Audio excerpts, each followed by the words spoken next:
A história da Segunda Guerra Mundial. Finalmente, o dia D. Distribuição Sinapse. É extremamente difícil de acreditar, ao vermos esta linda vista, que estas praias tranquilas e pitorescas foram, na verdade, o cenário dos notáveis desembarques na Normandia, que jamais serão esquecidos. Estas lindas areias são conhecidas como Côte de Nacre, cuja tradução poética é Costa de Madrepérola. E as praias estão banhadas de lembranças pungentes daquele dia auspicioso e histórico, quando milhares de soldados aliados chegaram à costa em 6 de junho de 1944.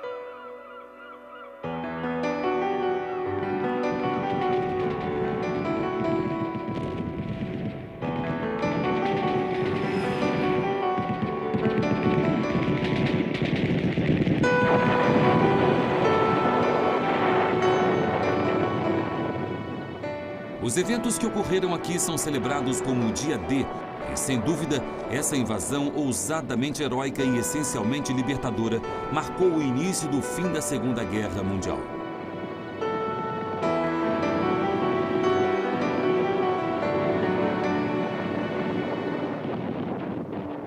Desde setembro de 1939, quando a guerra foi deflagrada, para os aliados, a vitória e a perspectiva de paz eram um sonho distante e quase sempre incerto em algum ponto do futuro, porque Adolf Hitler e seu eixo do mal atacavam para obter poder na Europa.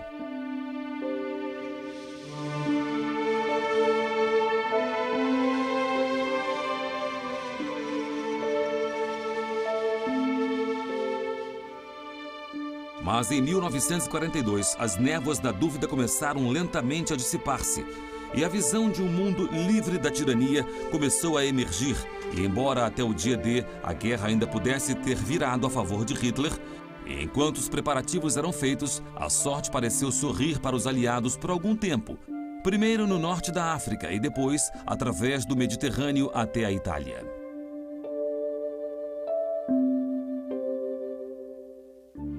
Antes de Alamein, nós nunca tivemos uma vitória. Depois de Alamein, nós nunca tivemos uma derrota. O primeiro-ministro Winston Churchill disse essas palavras depois que o 8º Exército Britânico triunfara contra o general preferido de Hitler, Erwin Rommel, a raposa do deserto, na Segunda Batalha de El Alamein. Os aliados estavam finalmente fazendo progresso e, embora meses e anos de conflito ainda estivessem à frente, a maré estava com certeza mudando a seu favor.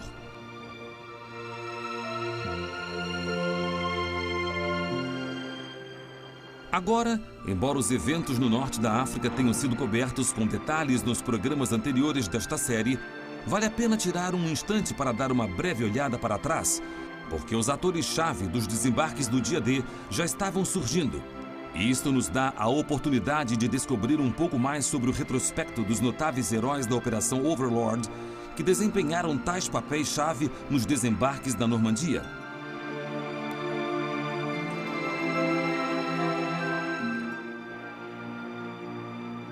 A primeira batalha de El Alamein estava longe de ser conclusiva.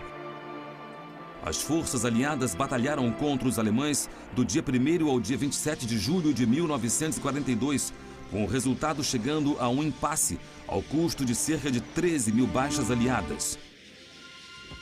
Embora isso estivesse longe do ideal, os britânicos ainda conseguiram fazer 7 mil prisioneiros e estragar a campanha de Hitler no norte da África. Os planos de Rommel para avançar até Alexandria e depois até o Cairo foram sustados. E esse impasse também impediu a Alemanha de obter o controle do Canal de Suez e de muitos campos de petróleo do Oriente Médio, o que teria graves consequências para os aliados. O tenente-general Bernard Montgomery assumiu o 8º Exército Britânico em agosto de 1942, e sua visão e sua iniciativa provocaram a queda dos nazistas na Segunda Batalha em El Alamein. Usando a sua experiência de combate na Primeira Guerra Mundial, Montgomery pôde antecipar e quase predizer o que ia acontecer e conduziu a sua campanha nessa direção. Felizmente para Montgomery, o apoio aéreo recebido foi excelente, quando comparado à Luftwaffe alemã e à Regia Aeronáutica da Itália, que em vez de apoiarem as suas infantarias, ficaram envolvidas em combates aéreos. Ao todo, as baixas aliadas foram menos da metade das sofridas pelos alemães, e 30% destas foram de homens de Rommel.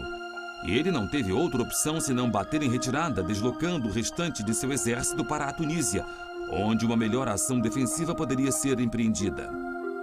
Winston Churchill descreveu memoravelmente a Batalha de 14 Dias em El Alamein, que ocorreu de 23 de outubro a 5 de novembro de 1942, como não sendo o fim, nem mesmo o início do fim, mas talvez o fim do início. E foi esse, com certeza, o ponto a partir do qual os aliados começaram a seguir a estrada para a vitória, com os exuberantes personagens de Rommel, Churchill e Montgomery ganhando valiosa experiência.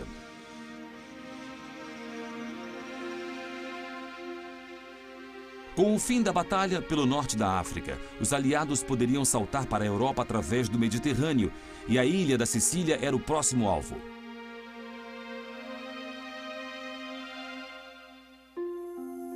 A invasão aliada, com o nome de código de operação Husky, era uma mistura de equipamentos de guerra anfíbios e aéreos com o objetivo de retirar a força aérea e a marinha sicilianas, dando aos aliados acesso a todo o Mediterrâneo. A inteligência alemã não tinha conhecimento dos planos da invasão graças a documentos falsos plantados no cadáver de um oficial britânico, afirmando que os aliados não tinham interesse na Sicília. Os documentos informavam que o próximo alvo de invasão seria a Grécia, então a maioria das defesas alemãs foi deslocada.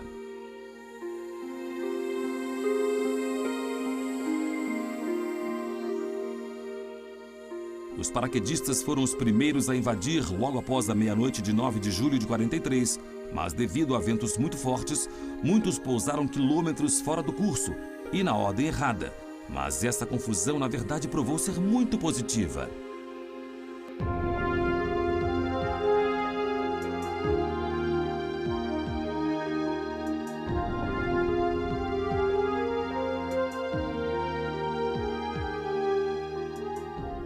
Quando começaram os desembarques nas praias, os aliados enfrentaram muito pouca oposição. Mas em 13 de julho, a resistência cresceu e as perdas e baixas começaram a aumentar.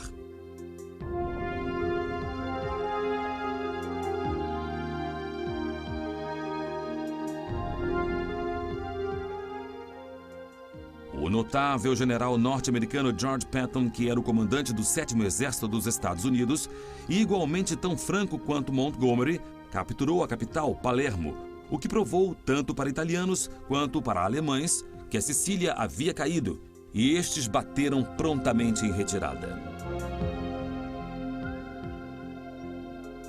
As forças de Hitler conseguiram evacuar toda a guarnição em Messina e, pelo fato dos aliados serem neste ponto superiores no ar e no mar, a rápida evacuação da Alemanha foi quase como um golpe, porque eles falharam em aproveitar ao máximo a situação. Agora, o indivíduo encarregado de controlar Montgomery e Patton era o general Dwight Eisenhower, e sua tarefa estava longe de ser fácil.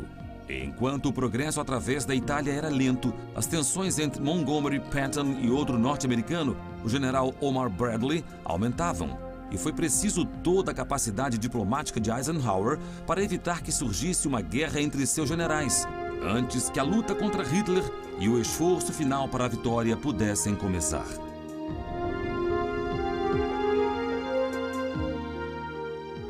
A invasão da Sicília anunciou a campanha italiana, mas houve um desacordo entre os norte-americanos e os britânicos sobre estratégias para terminar a guerra, com o presidente Roosevelt e os Estados Unidos determinados a libertar a França antes de tudo.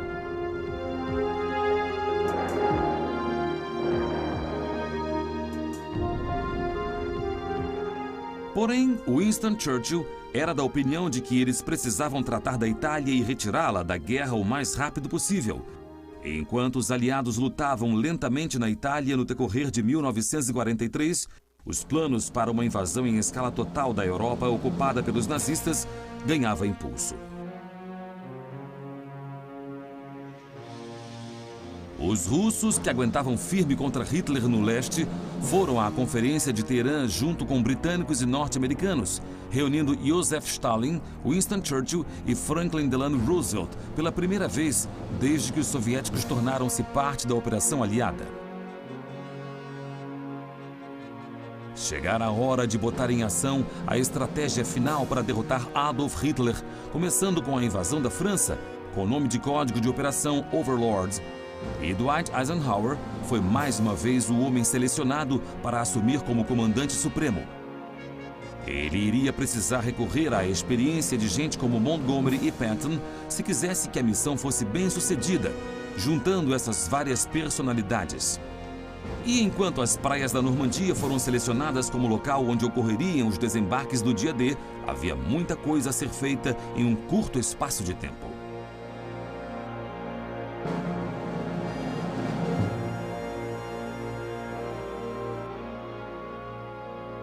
No início de 1944, as relações anglo-americanas ficaram tensas quando Montgomery insistiu que, para ter sucesso na Normandia, o plano original com 3 divisões aliadas deveria ser aumentado para 5. Isso, com certeza, iria restringir os planos norte-americanos para que a Operação Bigorna desempenhasse um grande papel na invasão. Eisenhower estava ávido para criar uma distração com um exército do Mediterrâneo desembarcando na Côte d'Azur, no sul da França. Mas Churchill e os britânicos eram totalmente contra isso e sentiram que, se os recursos fossem concentrados na Itália, Roma cairia mais cedo para os aliados.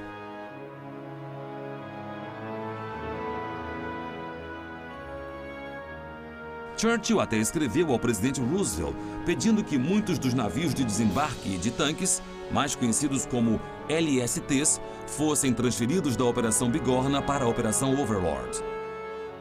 Essa disputa continuou por algum tempo, até os eventos do fim de abril de 1944 tirarem o assunto das mãos dos aliados, quando a nossa história do dia D começa seriamente. A preparação seria chave se a invasão da Normandia quisesse ter sucesso, e a zona de praia de desembarque de 80 quilômetros teria que ser dividida em seções se quisessem estabelecer rapidamente uma cabeça de ponte com portos adequados, permitindo aos aliados terem acesso rápido ao coração da França ocupada.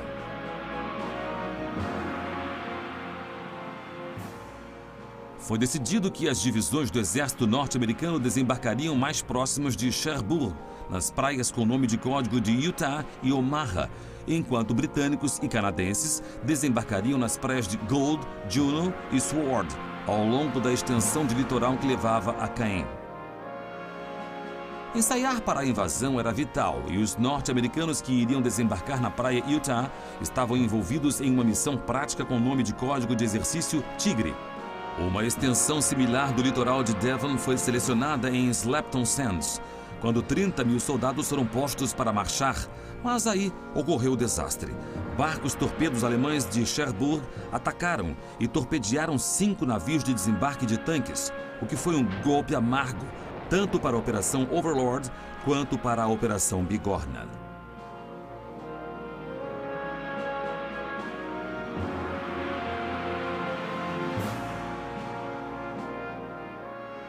No início da guerra, Churchill havia solicitado que fossem construídos grandes navios que pudessem desembarcar em uma praia grandes quantidades de tanques pesados sob qualquer clima. E os LSTs, com certeza, faziam exatamente isso.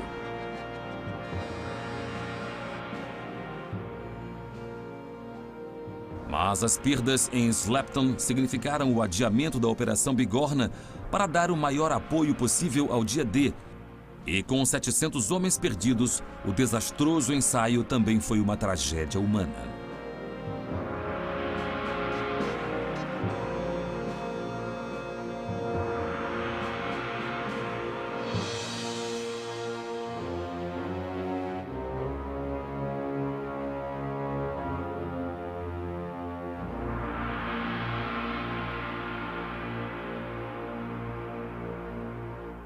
Mesmo assim, com a aproximação do dia D, exercícios como o Tigre ainda eram uma necessidade, apesar dos perigos. Por causa do enorme tamanho da operação, havia uma grande disparidade na experiência e no nível de treinamento entre os vários soldados, marinheiros e tripulações aéreas convocadas para o dia D. Fora os que haviam lutado nas campanhas norte-africana e italiana, muitas das divisões norte-americanas estavam sendo enviadas diretamente dos Estados Unidos e só poderiam tomar parte depois de algumas semanas de intensivo treinamento em solo britânico. Sem dúvida, a Força Aérea, a Marinha e regimentos de assalto teriam que treinar efetiva e cooperativamente para que o resultado fosse um sucesso no dia D. Se os soldados tivessem que estar o mais preparados possível, teria que ser encontrado um terreno que lembrasse as 5 praias de desembarque na Normandia e, junto com Slapton Sands, a Península Gower, a Península Tarbat, Culbin Sands e Baía Burghead também foram selecionadas. Pelo fato desses locais terem sido usados com propósito de treinamento militar, todas as cidades, fazendas e comunidades rurais precisaram ser evacuadas e rapidamente. Centenas de pessoas de cada localização tiveram que deixar suas casas, enquanto mais soldados aliados do mundo todo reuniam-se na Inglaterra, prontos para invadir a França.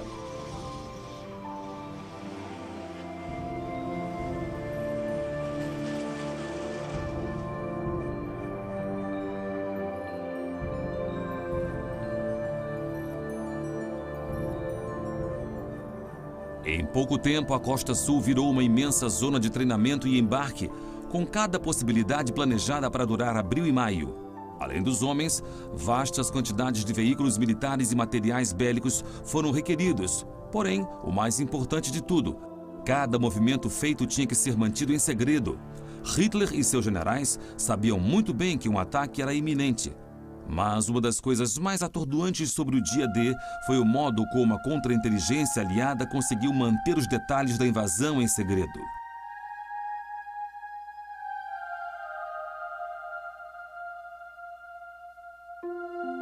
Isso foi crucial para o sucesso da Operação Overlord, e todo esse planejamento cuidadoso foi feito tanto nessa parte dos procedimentos quanto na orquestração dos verdadeiros desembarques. Um sistema de longo alcance chamado Bigot foi introduzido para manter uma checagem sobre quem tinha a informação completa sobre a Operação Overlord. E a quantidade de oficiais Bigot foi mantida em um mínimo absoluto para evitar o vazamento de qualquer informação. Naturalmente, enquanto o tempo passava e a operação se aproximava, as diferentes forças precisavam ser informadas sobre os tipos de áreas para onde iriam.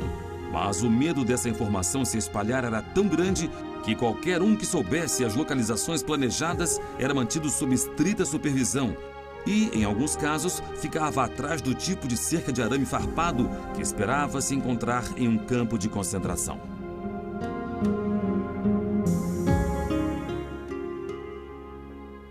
Nos quartéis generais supremos da Força Expedicionária Aliada, normalmente conhecidos como CHEF, os desastrosos eventos em Slapton Sands forneceram uma causa inesperada para a preocupação, porque 10 oficiais Bigot estavam entre os 700 homens que perderam a vida ao longo da costa de Devon. Uma dura missão em larga escala tinha ordens de achar todos os 10 oficiais, porque havia grande possibilidade de que eles pudessem estar portando documentos Bigot, ou, pior ainda, terem sido capturados e interrogados pelos alemães. Finalmente, todos os 10 corpos foram encontrados e a CHEF pôde continuar com a Operação Overlord, segura por saber que os seus segredos não haviam sido comprometidos. Mas isso estava longe de ser o único medo com o que eles tiveram que lidar.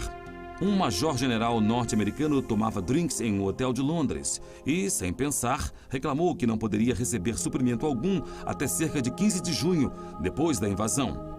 É desnecessário dizer que ele foi mandado de volta para os Estados Unidos, e muito rapidamente. E não era só com conversas descuidadas que a CHEF tinha que se preocupar. Na preparação para o dia D, uma lufada súbita de vento levou 12 cópias de documentos Bigot de uma sala de Whitehall e os oficiais da segurança tiveram que arriscar tudo para desviar o trânsito, para que cada um deles fosse recolhido. Então, como se o clima já não fosse um problema suficiente, uma coincidência preocupante pareceu surgir nos 33 dias que antecederam o dia D. Palavras conectadas com operação eram respostas para pistas de palavras cruzadas no jornal Daily Telegraph. Os nomes das praias de desembarque Utah e Omaha surgiam, e também Netuno, que era o nome de código para todas as operações navais envolvidas, junto com Mulberry, os portos artificiais que foram planejados para as praias da Normandia. Porém, o mais preocupante de tudo era a pista Figurão, cuja resposta era Overlord. E imediatamente o professor aposentado que preparara as pistas foi trazido para interrogatório, porque suspeitava-se de que ele era um espião nazista que dava informações aos alemães. Porém, ele convenceu o MI5 de sua inocência, e isso passou para a história como uma das coincidências mais bizarras da Segunda Guerra Mundial.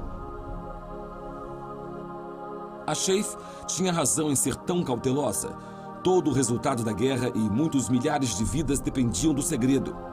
E quando um funcionário de uma ferrovia em Exeter encontrou um jogo completo dos planos da Operação Overlord em uma maleta abandonada em um compartimento de trem, ficou provado, sem dúvida, que assegurar que as informações não passassem para mãos erradas era uma tarefa grande. Porém, manter os planos da invasão em segredo era apenas parte do processo. Muitos esforços foram empreendidos para alimentar os alemães com informações incorretas.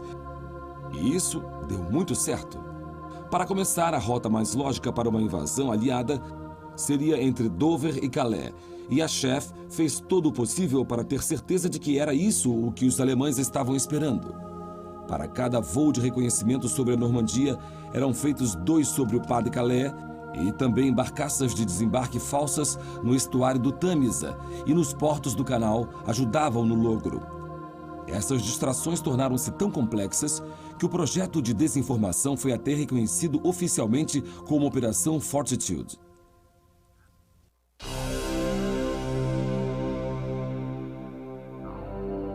Ela provou ser totalmente crível e Rommel, que Hitler incumbira de defender a França de qualquer invasão aliada, com certeza ficou convencido e manteve os seus soldados concentrados em Calais, deixando a Normandia aberta para o ataque.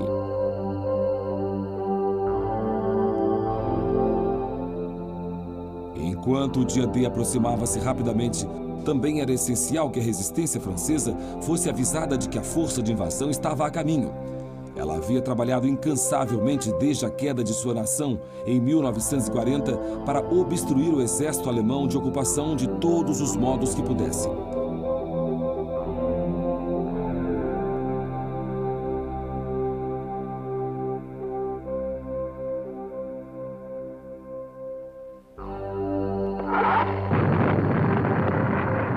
Hello, forces. Once again, this is Joan Griffith saying thank you. Consequentemente, 2 mensagens em código foram transmitidas pela BBC no dia 1º e depois no dia 5. Os longos choros dos violinos de outono, seguida por "Feriram o meu coração com uma languidez monótona". Longe de serem secretas, o chefe da inteligência alemã havia sido avisado do significado dessas palavras bizarras. Mas quando contaram a Rommel, ele acreditou ser um absurdo os aliados anunciarem os seus planos da operação pelo rádio e tratou isso como sendo parte da elaborada estratégia de desinformação.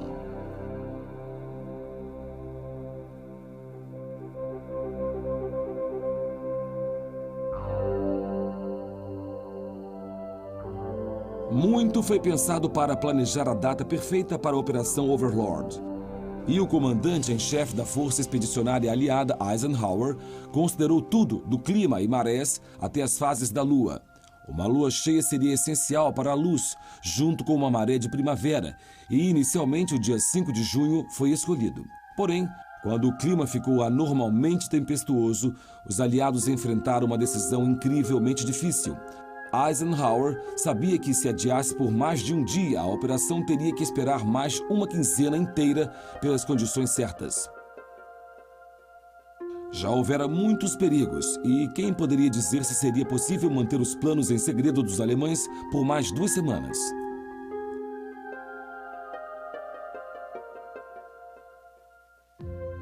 E mais, havia agora a questão de milhares de homens já a bordo de seus navios, preparados para a missão, E não apenas seria difícil eles desembarcarem sem serem notados, como também teriam que ser acomodados até que a invasão pudesse seguir conforme planejado.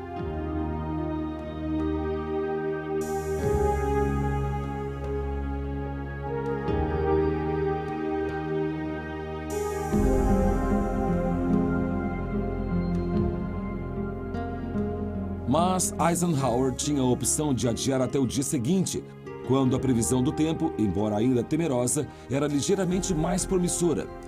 Era uma decisão muito arriscada, mas para todos os envolvidos, com certeza valia correr o risco, embora a travessia do mar estivesse longe de ser agradável para os soldados. Para evitar o enjoo, os soldados foram aconselhados a mascarem goma, mas com o tempo terrível que veio com o amanhecer do dia 6 de junho, isso foi de pouca ajuda. O único ponto positivo foi o fato de que o tempo estava tão ruim que os alemães descartaram qualquer chance de uma invasão. Rommel estava muito confiante de que iria deixar a França e voltar para a Alemanha para comemorar o aniversário de sua esposa.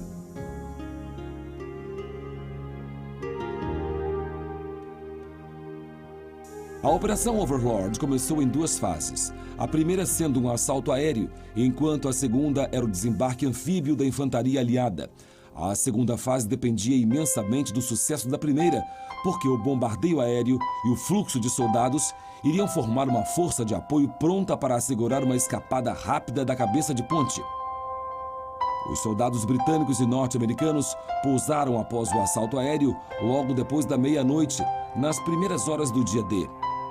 Isso não só para assegurar a retaguarda das cabeças de ponte, mas também para neutralizar o máximo possível de oposição ao longo do litoral.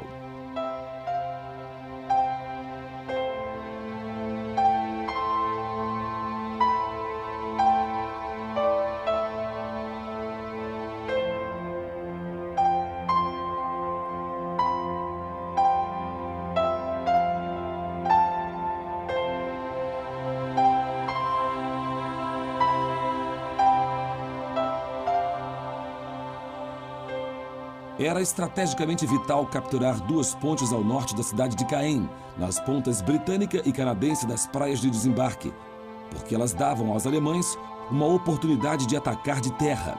E também as pontes precisavam estar seguras e intactas, porque seriam necessárias para o caso de uma escapada tranquila da cabeça de ponte. A mais famosa das travessias era chamada originalmente de Ponte Benouville, que ficava sobre o canal Caen, mas é conhecida hoje como Ponte Pégaso, porque foi onde a 6ª Divisão Aérea Britânica, liderada pelo Major John Howard, teve o primeiro sucesso do dia D, após pousar seus planadores Orsa de madeira perfeitamente no alvo. A mudança de nome aconteceu porque Pégaso, o maravilhoso cavalo voador, era a insígnia da 6ª Divisão Aérea, que era responsável por libertar a primeira das cidades francesas em Benouville, logo após ganhar a batalha pela Ponte Pégaso.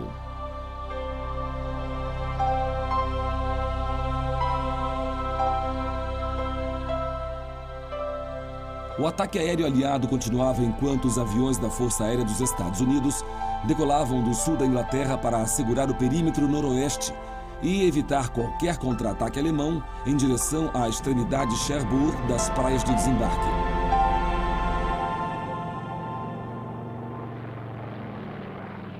Mas a 82ª e 101ª Divisões Aéreas Norte-Americanas não se saíram tão bem quanto os homens do Major John Howard, por causa das terríveis tempestades e dos ventos fortes que forçaram os paraquedistas a pousarem uns 40 quilômetros fora do curso. Como parte das defesas alemãs, Rommel havia inundado o maior número possível de áreas aptas para pousos de paraquedistas e também havia espalhado centenas de minas que eram notoriamente conhecidas como aspargos de Rommel. Quase sempre os que tinham sorte suficiente para evitar os temidos aspargos afogavam-se sob o imenso peso de suas mochilas nos pântanos densos que Rommel havia criado. Durante meses, os planejadores do dia D tiveram que lutar para encontrar as melhores praias de desembarque na Normandia, e a invasão devia começar na parte mais oeste do litoral, Utah, com cerca de 3 quilômetros e localizada entre Pupéville e La Madeleine. Quando os navios de soldados aliados começaram a se reunir, o clima que havia tornado a viagem tão desconfortável para os soldados foi extremamente afortunado, porque os barcos torpedos alemães, enviados de Cherbourg, tiveram que retornar ao porto. Isso deu aos 30.000 soldados norte-americanos e 3.500 veículos que estavam em posição às 2 da manhã e prontos para lutar à primeira luz do dia, quase um caminho livre até a área.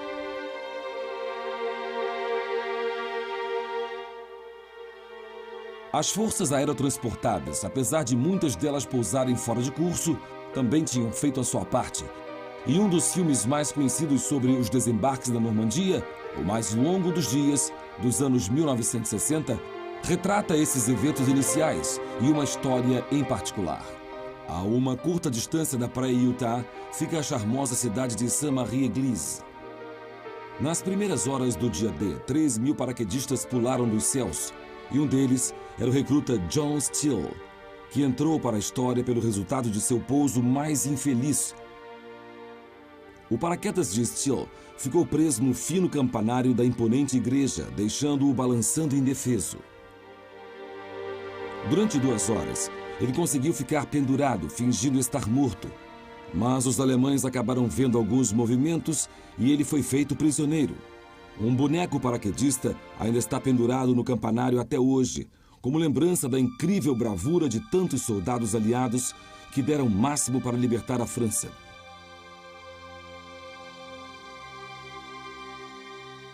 Mas alguns dos soldados envolvidos na luta para ganhar o controle da praia Utah deram muito mais sorte do que o soldado Steele.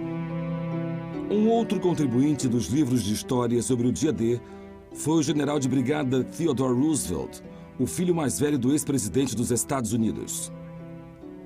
Apesar de ter 57 anos de idade, como comandante de divisão, ele solicitou permissão para liderar seus homens em terra pessoalmente, e embora aconselhado a não fazer tal ação, ele recebeu permissão e desembarcou na praia com os seus soldados.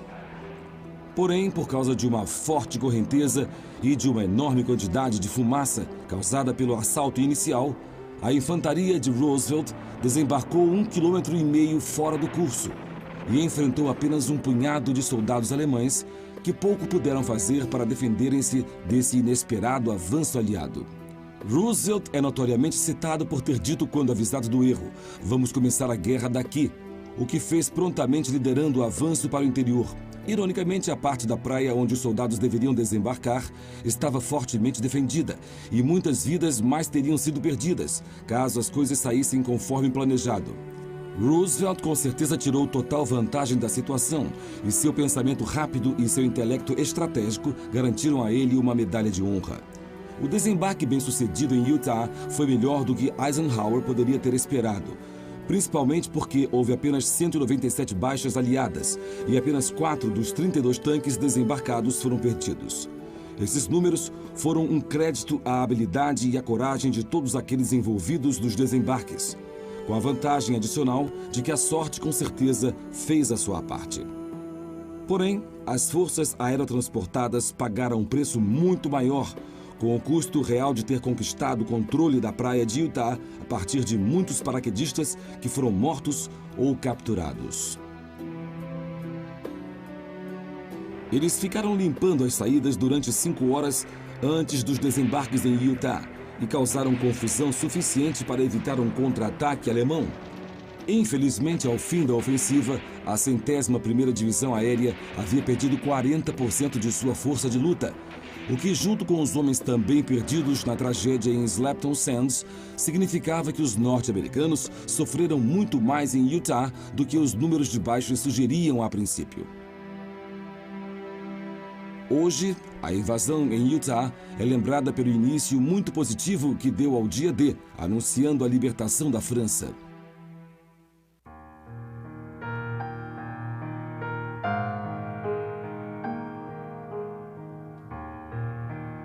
Há muitos monumentos orgulhosos ao longo dessa extensão de praia muito significativa, e o popular Museu do Desembarque na praia Utah é um lugar maravilhoso para visitar, principalmente para os que querem saber mais sobre os incríveis eventos daquela manhã de junho de 1944.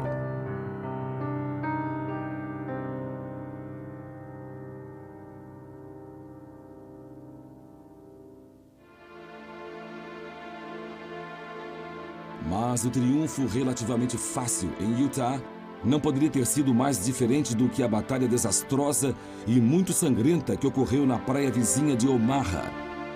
O objetivo era que os soldados norte-americanos assegurassem uma extensão de 8 quilômetros de litoral que iria acabar chegando às forças britânicas de desembarque na Praia Gold. Mas como tudo saiu a favor nos desembarques em Utah, exatamente o oposto aconteceu para os destinados a Omaha. Para começar, dificuldades de navegação devido ao clima trabalharam contra a força de invasão, jogando-a diretamente na linha de fogo da muito experiente 352ª Divisão Alemã, que estava realizando um exercício de treinamento no distrito. Nesse último estágio da guerra, com tantos soldados de Hitler engajados na frente oriental, enfrentando os russos, muitos dos soldados que defendiam a costa francesa, ao contrário, eram estudantes recrutados.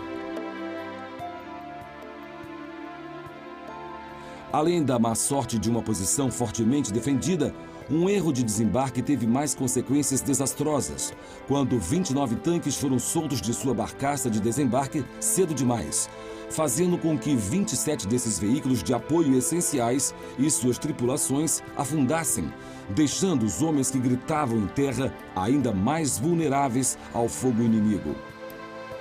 É difícil compreender o que deve ter sido, particularmente quando vemos essa praia tranquila hoje, mas esse relato vívido de uma testemunha ocular com certeza não nos deixa dúvida do quão horrível a cena rapidamente deve ter se tornado.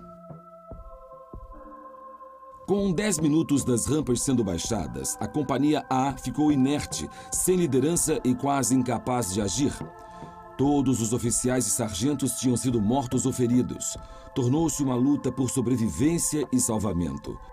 Os homens na água empurravam os feridos para a costa à frente deles. E os que tinham chegado às areias rastejaram de volta para a água, puxando os outros para a terra para salvá-los do afogamento. Em muitos casos, apenas para verem os homens salvos serem feridos de novo ou atirarem em si mesmos. Após 20 minutos de chegada à praia, a Companhia A deixara de ser uma companhia de assalto e virara um pequeno comitê perdido de salvamento, tentando sobreviver e salvar vidas.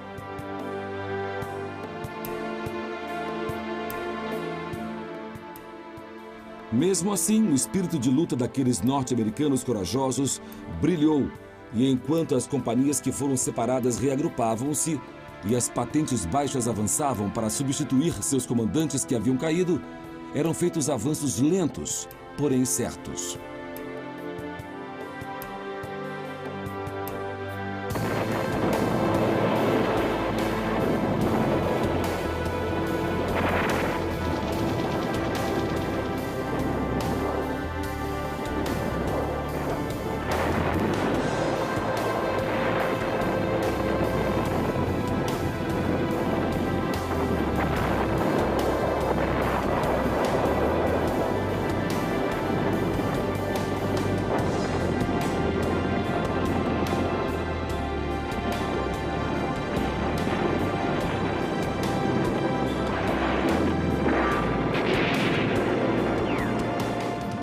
Foi realmente um esforço em equipe, com os engenheiros liberando trilhas pela praia e colina acima, trabalhando sob fogo intenso, o que frequentemente detonava os explosivos que eles tentavam desarmar, e o índice de baixas foi alto. As perdas norte-americanas foram horrendas, mas os alemães também tiveram cerca de 1.200 baixas, o que era cerca de 20% da 352ª Divisão. Os franceses, embora desfrutando da perspectiva de libertação, também tiveram que enfrentar o dilema de como lidar com os que tombavam, fossem amigos ou inimigos.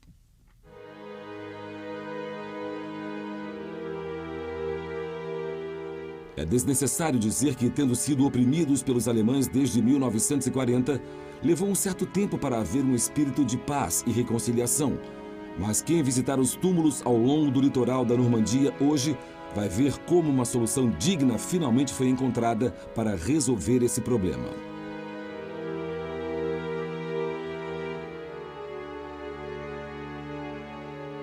Aqui em Lacambe, o cemitério alemão, mais de 21 mil soldados jazem sob o chão, a maioria dos quais tombaram entre o dia D e 20 de agosto de 44. Cada pequeno quadrado lembra até 4 homens, alguns dos quais não mais do que rapazes. E o imenso volume das sombrias cruzes de pedra negra é o testemunho da trágica perda de vidas experimentada em todos os lados através da Segunda Guerra Mundial. O cemitério é dirigido hoje pela Comissão Alemã de Túmulos de Guerra e foi terminado em 1961, mas desde essa época, todos os restos mortais de qualquer alemão do conflito encontrados são trazidos aqui para Lacambe para descansarem em paz. É interessante notar que, em toda esta paisagem rural, essa ocorrência ainda é bem comum, onde tantos perderam a vida durante a invasão da Normandia. Enquanto as baixas do agressivo exército alemão estão enterradas sem pompa e circunstância, o contraste no cemitério e memorial nacional norte-americano, apropriadamente localizado no alto dos penhascos sobre a praia Omaha, onde tantos soldados norte-americanos foram mortos, não poderia estar mais marcado. O reluzente cemitério contém os restos mortais de 9.286 homens, em mais de 273 mil metros quadrados. Há muitos pares de irmãos enterrados, juntos aqui, incluindo o general de brigada Theodore Roosevelt, famoso pela praia Utah, que morreu de ataque cardíaco apenas 2 meses depois da invasão, em 12 de julho, que está junto de seu irmão Quentin, que foi morto na França durante a Primeira Guerra Mundial. Na estátua de bronze de quase 7 metros, no coração do cemitério está escrito: o espírito do jovem norte-americano levantando das ondas. E junto com limpas filas de lápides brancas e brilhantes, é tão provocante quanto a tristeza teutônica de Lacambe.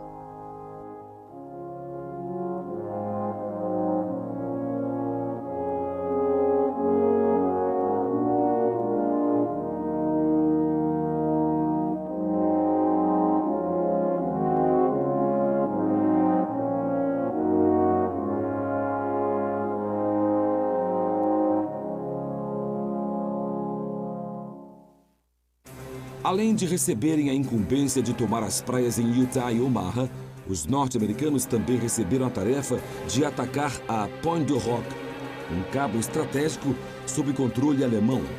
Acreditava-se que havia uma grande bateria de armas no cume, com potencial para ser uma ameaça significativa à chegada das forças de desembarque à terra. O plano era o 2º Batalhão de Patrulheiros desembarcar na base do rochedo de 30 metros e subir ao topo, onde então destruiria a bateria de armas que mantinha as praias de Omaha e Utah ao alcance do fogo.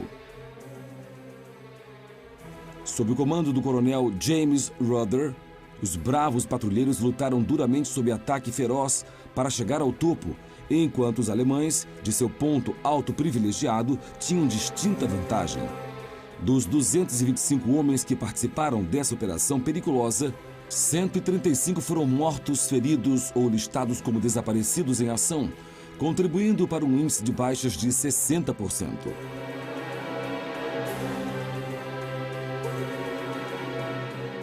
Então, para aumentar ainda mais o estrago, os patrulheiros sobreviventes que chegaram ao topo descobriram que as grandes armas previstas não eram vistas em lugar algum. As armas foram finalmente encontradas a certa distância, em um desguarnecido pomar de maçãs e imediatamente destruídas.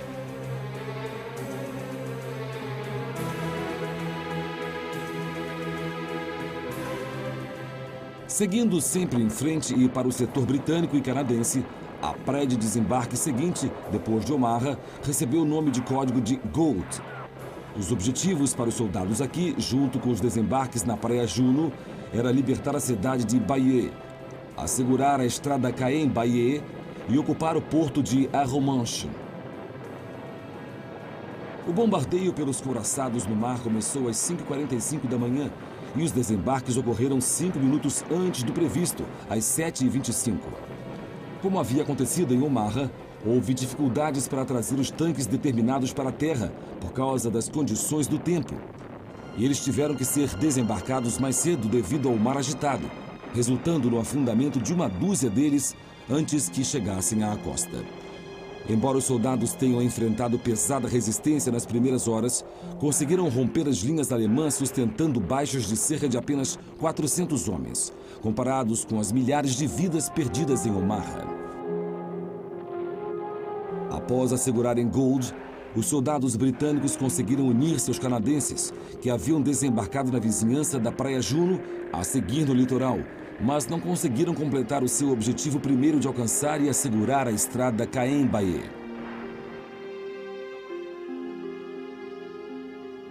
Hoje, a Praia Gold é um local idílico de férias, e as pessoas, ao desfrutarem dos hotéis, cafés e restaurantes à beira-mar, talvez estejam com as lembranças do dia D longe da mente. Porém, olhando para o mar, há muitos lembretes daqueles eventos auspiciosos. A Romanche é uma cidade charmosa, mas em 6 de junho de 1944 foi um porto de vital importância, e daqui tem-se uma vista soberba dos restos do porto Mulberry, que os aliados construíram logo após os desembarques.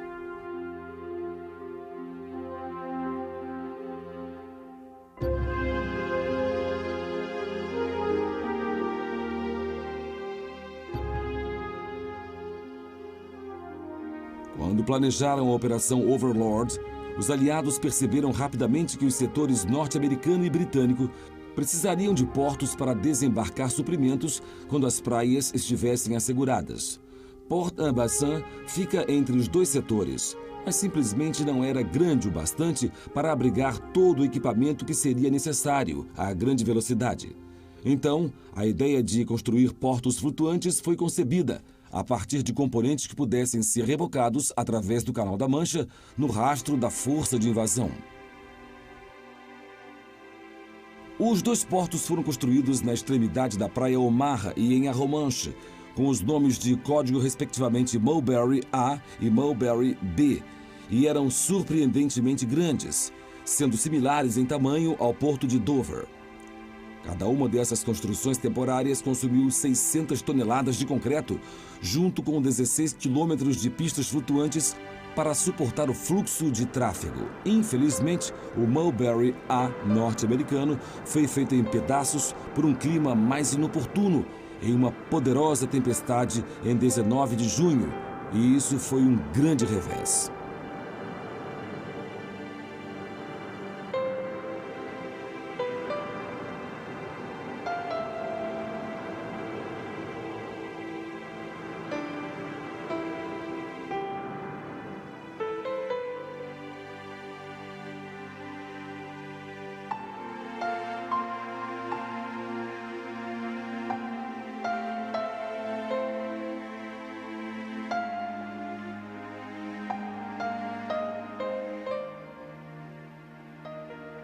Por sorte, o Mulberry B, em Arromanche, permaneceu intacto, apesar das condições terríveis.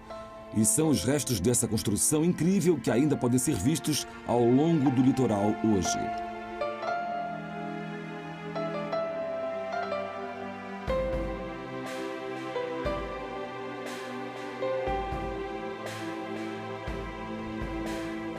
O Mulberry B provou ser incrivelmente eficiente e foi usado para desembarcar mais de 2 milhões e 500 mil homens, 500 mil veículos e 4 milhões de toneladas de suprimentos absolutamente cruciais. E merecendo o título, Port Winston foi tão firme e confiável quanto o primeiro-ministro britânico que inspirou seu nome. Voltando às praias da invasão, o nosso próximo porto é Juno, e foi aqui que algumas das imagens mais incríveis do dia 6 de junho de 1944 foram feitas. O interessante é que havia cerca de 50 equipes de filmagem, registrando todos os desembarques no dia D, o que é um número espantoso, principalmente porque eles enfrentaram os mesmos exatos perigos que os soldados que filmavam. Em Juno, os soldados da 3ª Divisão Canadense haviam sido selecionados para avançar para uma das partes mais fortemente defendidas do litoral da Normandia. O bombardeio precedente nessa área foi de pouca ajuda para os soldados, porque a força aérea havia falhado em causar danos significativos e o ataque naval avançado, que durou 1h30, destruiu apenas uma pequena percentagem de bunkers alemães. Porém, cerca de 1 hora depois do desembarque, os canadenses liberaram a linha marítima alemã, mas sofreram baixas pesadas. Porém, à noite, eles ainda avançaram vários quilômetros para o interior e asseguraram a cidade de Saint-Aubin-sur-Mer. É apenas vendo essas preciosas imagens de arquivo que pode-se realmente valorizar o que deve ter sentido um soldado que estava para desembarcar, quando as rampas da barcaça de desembarque foram baixadas, e pode-se notar a vista que os saudou na mais memorável das manhãs. Frio, umidade, náuseas, e sem fazer ideia do que estava à frente, a bravura dos soldados aliados no dia D está, sem dúvida, acima e além do chamado ao dever. O assalto final aliado foi na praia Sword, depois de Juno. Sword era a praia mais a leste de todas e a apenas poucos quilômetros de Caen. E assegurar esta cidade-chave era um objetivo primário para a colaboração da 3ª Divisão de Infantaria Britânica e da 27ª Brigada Blindada, que desembarcaram aqui. Embora altamente minada, ao contrário das praias Omaha e Gold, a resistência na praia foi mínima. Mas a combinação da relativamente pequena e concentrada área de desembarque com a rápida maré enchente significava que a operação tornara-se muito perigosa quando os milhares de homens e equipamentos desembarcaram. Enquanto os soldados avançavam para o interior, a resistência crescia. E não durou muito até que a 21ª Divisão Panzer alemã foi enviada de Caen para Sword e os aliados levaram até a noite para neutralizá-la. Porém, a escalada desse conflito significava que Caen não poderia ser alcançada conforme planejado, e os 2 grupos de infantaria aliada foram barrados nos limites da cidade.